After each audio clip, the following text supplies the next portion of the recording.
Damos comienzo a un nuevo comentario bíblico expositivo, Servidores de Dios. Quien te habla es Manuel Cornejo.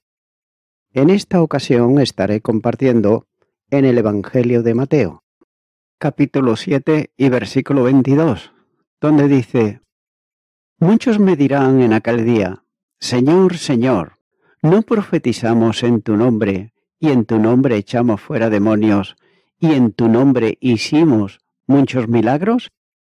Un encuentro ineludible se producirá para todos los que meramente usaron el nombre del Señor, ya que no son pocos los que estarán presentes en el encuentro, sino que serán muchos. Es un grupo numeroso en un momento preciso.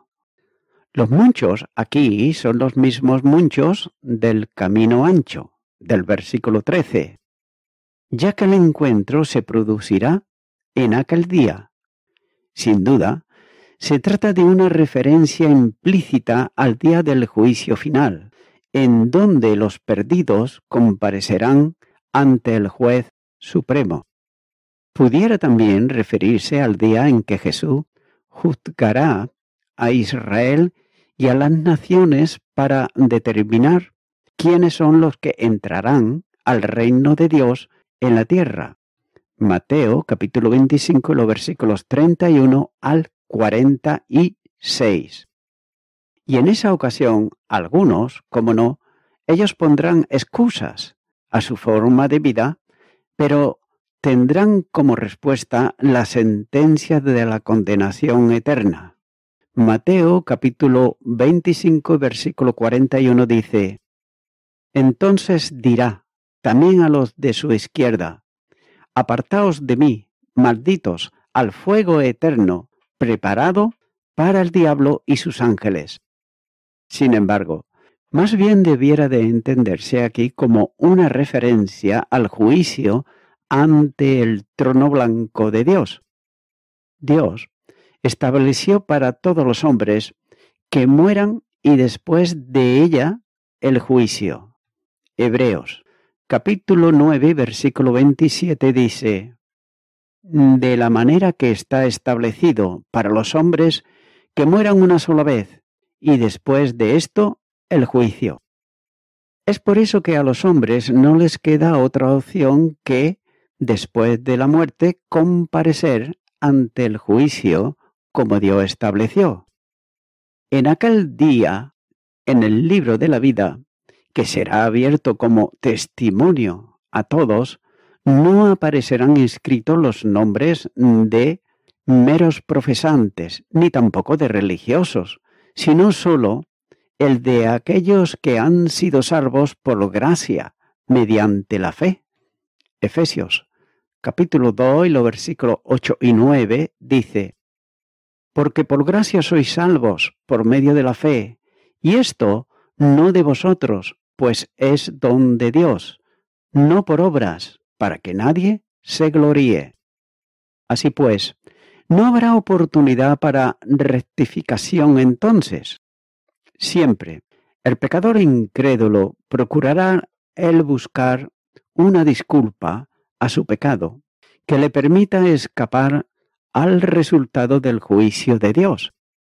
Así también será entonces con quienes usaron el nombre del Señor con su boca, pero sin embargo nunca lo tuvieron en su corazón. Llaman entonces, como era su costumbre religiosa en la tierra: Señor, Señor. Y no hay duda de que todos confesarán en absoluto reconocimiento entonces que Jesús es el Señor, para la gloria de Dios. Filipenses capítulo 2 y versículo 11 dice: Y toda lengua confiese que Jesucristo es el Señor, para gloria de Dios Padre. Ellos claman en la pretensión de ser oídos y que el Señor preste atención a sus argumentos. Pero note que para los tales no pueden ser condenados eternamente quienes hicieron tantos actos piadosos en la tierra. Habían hecho muchas cosas usando el nombre del Señor. Habían sido predicadores santos, enseñando doctrina correcta. Cuando dice, profetizamos en tu nombre. Probablemente se refiere aquí al nivel profético de aliento, consolación y exhortación del ministerio en la congregación de creyentes. La primera carta a los Corintios, capítulo 14, versículo 3, dice: pero el que profetiza habla a los hombres para edificación, exhortación y consolación. Ser predicadores elocuentes no es sinónimo de salvación. Tampoco debe de olvidarse que Balaán, él profetizó en el nombre del Señor, pero nunca fue salvo, incluyéndolo la palabra entre nosotros. Judas, versículo 11 dice: ¡ay de ellos!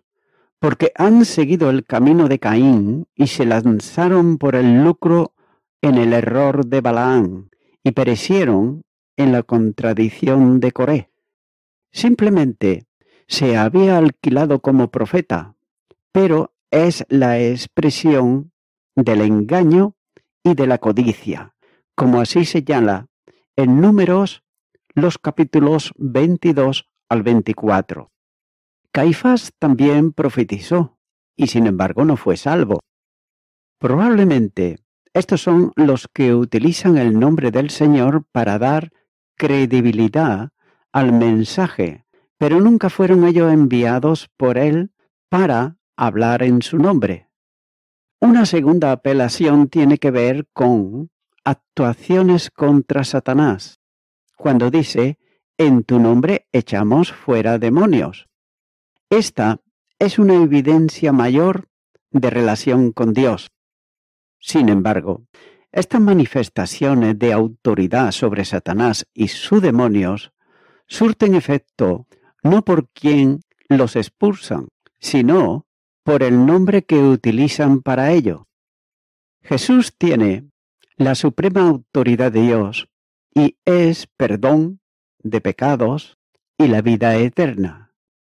Algunos pasarán entre el pueblo de Dios como parte del mismo, pero si no han conocido a Jesús como su Salvador personal, están en una situación de condenación eterna. Continuaron con el versículo 23, donde dice: y entonces les declararé, nunca os conocí, apartaos de mí, hacedores de maldad. El veredicto del juez será pronunciado después de las alegaciones de los acusadores. No es una petición del fiscal, sino la sentencia judicial.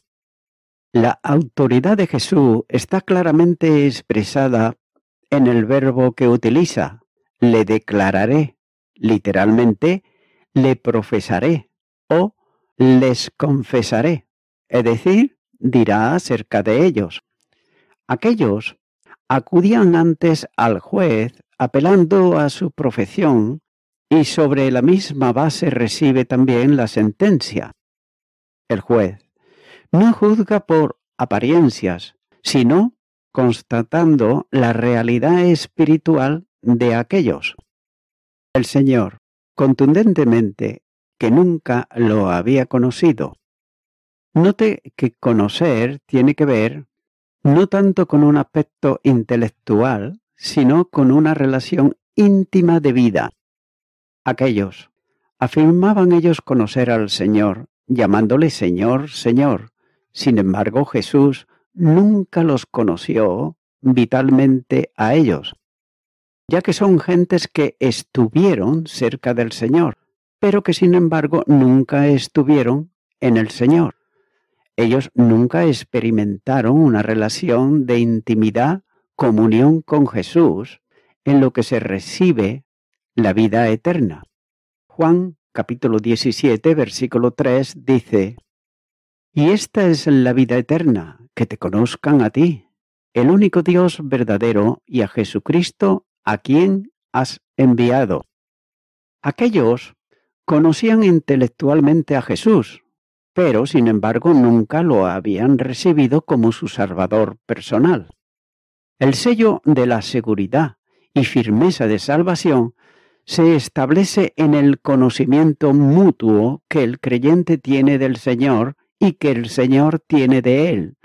Por eso, enseña el apóstol Pablo cuando dice: pero el fundamento de Dios está firme, teniendo este sello: conoce el Señor a los que son suyos, y apártese de iniquidad todo aquel que invoca el nombre de Cristo. Segunda carta a Timoteo, capítulo 2, versículo 19. Note que ambas cosas, conocimiento de Dios y separación de la iniquidad, estaban ausentes en la vida de aquellos que acudían al Señor cuando ya no era posible rectificar. El conocimiento de Dios, que confirma y asegura la salvación, lleva aparejada el amor que elige, ama, acepta y entra en comunión con el salvo. La primera carta a los Corintios, capítulo 8 y versículo 3, dice: pero si alguno ama a Dios, es conocido por él.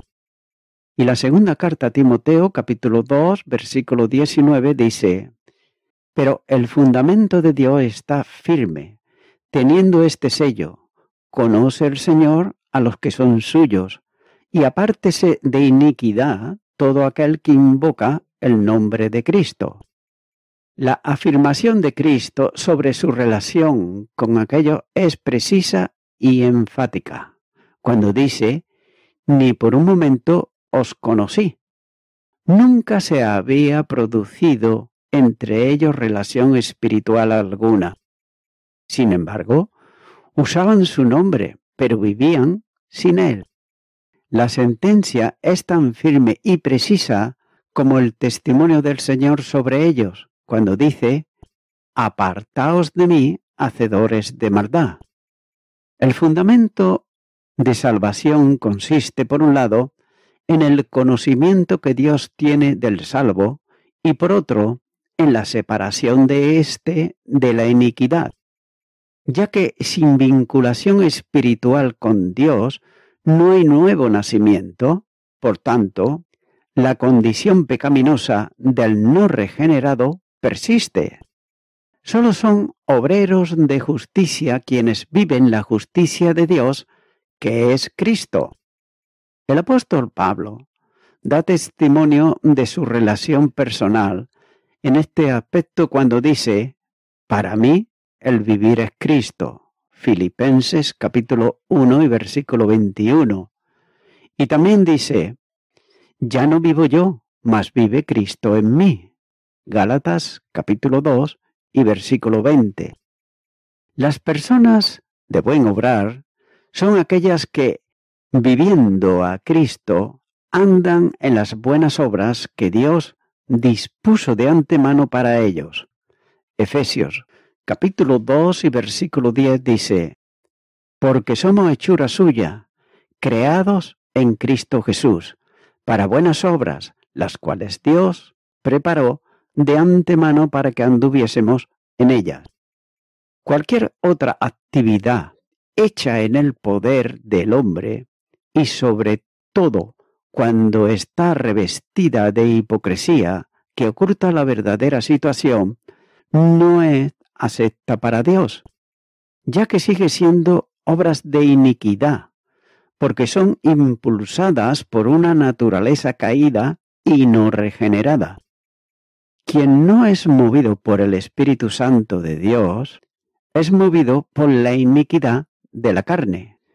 Gálatas capítulo 5 y versículo 16 dice: digo pues, andad en el Espíritu y no satisfagáis los deseos de la carne. El texto griego es muy expresivo cuando dice: apartaos de mí los que estáis obrando iniquidad. Es decir, nunca dejaron ellos de obrar en iniquidad porque nunca dejaron de ser inicuos.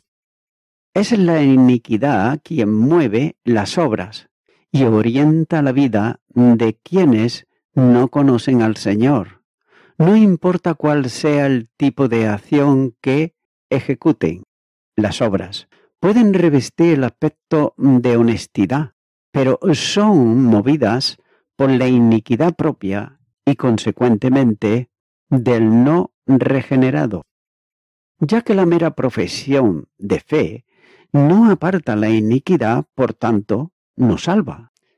También es sorprendente que los hombres llamen grandes milagros a lo que Dios llama simplemente iniquidad. Lo único aceptable a Dios es la justicia, resultado de la fe, sin la cual nadie verá ni entrará en el reino de los cielos. El Evangelio de Juan, capítulo 3, y los versículos 3 al 5, dice: Respondió Jesús y le dijo: de cierto te digo, que el que no naciere de nuevo no puede ver el reino de Dios. Nicodemo le dijo: ¿Cómo puede un hombre nacer siendo viejo? ¿Puede acaso entrar por segunda vez en el vientre de su madre y nacer? Respondió Jesús: de cierto te digo que el que no naciere del agua y del Espíritu no puede entrar en el reino de Dios. Continúo ahora con el versículo 24, donde dice: Cualquiera pues que me oye estas palabras y las hace, le compararé a un hombre prudente que edificó su casa sobre la roca. La característica del verdadero creyente es que él oye las palabras del Señor y las hace. Hacer las palabras equivale a poner en práctica la enseñanza recibida.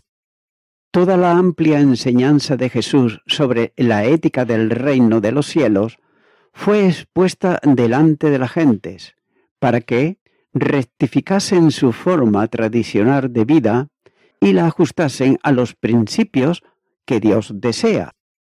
Note que había oyentes que pondrían por obra la enseñanza, por lo menos aquellos que habían escogido para ser sus discípulos. A lo largo de la historia, millones de personas en la Iglesia han oído las palabras de Jesús y la han llevado a cabo en el poder del Espíritu, especialmente aquellas que tienen que ver con la entrada por la puerta angosta y el caminar por el camino estrecho que lleva a la vida. Versículo 13. Son aquellos que no se conforman con el compromiso religioso, sino que progresan en un compromiso espiritual con el Señor. Son también los que renuncian a ellos mismos para obedecer y seguir a Cristo. Son los que asumen el compromiso de fe en obediencia al Señor. Jesús compara a estos con un hombre prudente, que equivale a sabio. Y éste edifica, es decir, pone su casa sobre la roca. Es interesante contrastar que la parábola con que Jesús cierra la enseñanza ofrece la perspectiva de dos casas semejantes, edificadas sobre un terreno, igual para ambas. Para hacer descansar la construcción sobre la roca, el hombre prudente tuvo que retirar toda la arena que la cubría hasta encontrar el cimiento seguro. Note que la casa es figura de la vida personal, en este caso, del verdadero creyente, no del mero profesante. La roca es la figura de Cristo sobre quien descansa el edificio de la Iglesia y es el soporte seguro y estable para cada creyente. La roca, que es Cristo, comunica también vida a cada una de las piedras que entran en contacto con él. Y así lo enseña el apóstol Pedro cuando dice: acercaos a él, piedras vivas, desechadas ciertamente por los hombres, mas para Dios escogida y preciosa. Vosotros también, como piedras vivas, sed edificados como casa espiritual. Primera carta de Pedro, capítulo 2, y los versículos 4 y 5. Las piedras tienen vida porque están vitalmente unidas a quien tiene vida en sí mismo y la comunica a los demás que están en él. El Evangelio de Juan, capítulo 1 y versículo 4, dice: En él estaba la vida, y la vida era la luz de los hombres. Fuera de Cristo no hay ni seguridad ni estabilidad. La primera característica de quien edifica su vida sobre la casa es la obediencia que se manifiesta en sus obras.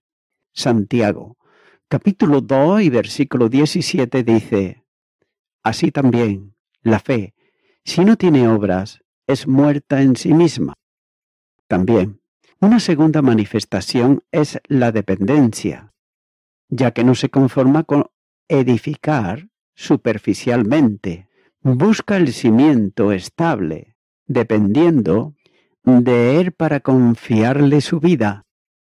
Esta dependencia se expresa, entre otras formas, mediante la oración, expresada en respeto reverente delante de Dios, a quien continuamente pregunta: Señor, ¿qué quieres que yo haga? Hechos de los Apóstoles, capítulo 9, versículo 6. Es también un retenedor del mensaje sin reservas, desde una condición humilde que atiende a la instrucción y agradece también la corrección. Este ha renunciado a todo para vivir a Cristo, como era la experiencia personal del apóstol Pablo, cuando dice: Y ciertamente aún estimo todas las cosas como pérdida por la excelencia del conocimiento de Cristo Jesús, mi Señor, por amor del cual lo he perdido todo, y lo tengo por basura, para ganar a Cristo.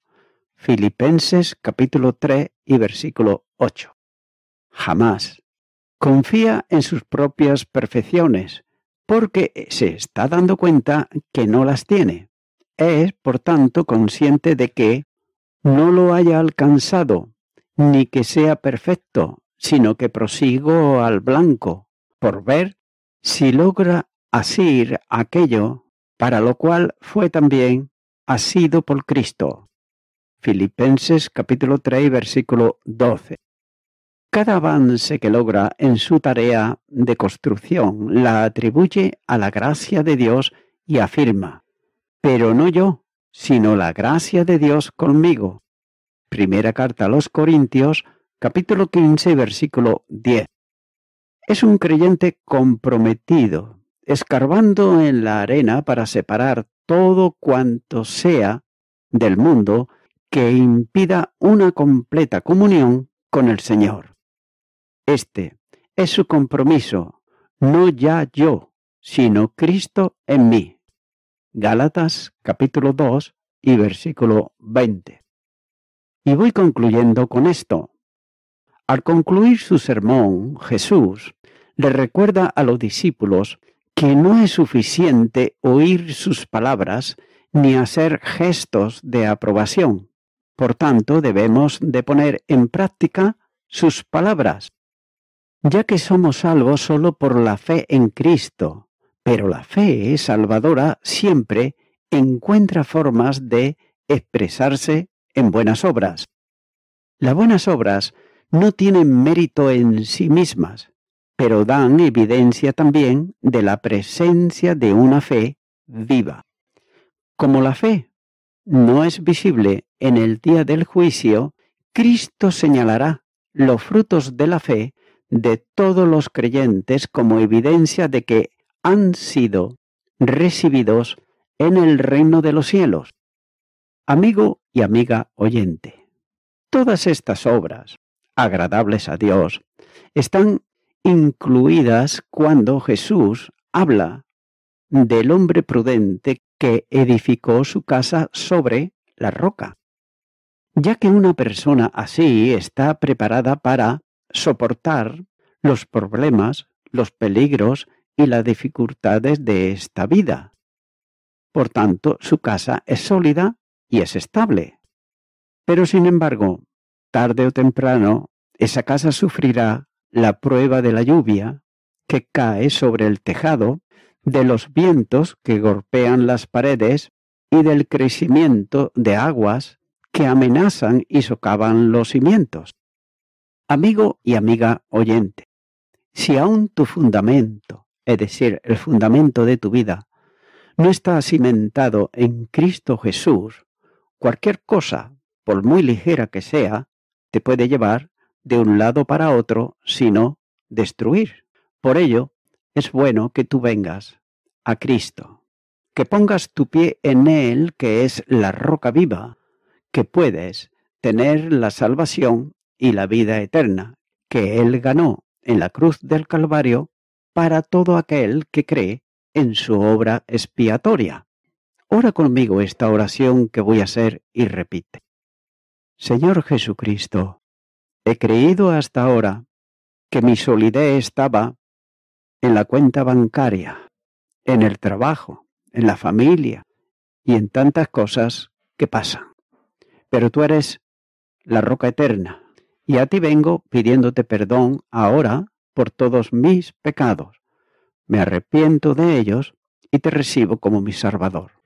Gracias, Señor, te doy en tu nombre. Amén. Amigo y amiga oyente, si tú has hecho esta oración de corazón, te recomiendo que comiences a orar a Dios, en primer lugar, en el nombre del Señor Jesucristo. Orar a Dios no es rezar, sino que es hablar con una persona. También te recomiendo que leas la palabra de Dios y lo hagas a diario. Comienza, por ejemplo, con el Nuevo Testamento. Y también, por último, te recomiendo que para que puedas crecer espiritualmente, te congregues en una iglesia cristiano-evangélica, donde se predique, se enseñe y se practique la sana doctrina y la palabra de Dios. Congrégate ahí y con el tiempo podrás crecer espiritualmente y también servir al Señor Jesucristo. Que Dios te bendiga. Y a toda la audiencia, nuevamente ya me estoy despidiendo de todos ustedes y será hasta el próximo programa. Que Dios os bendiga a todos.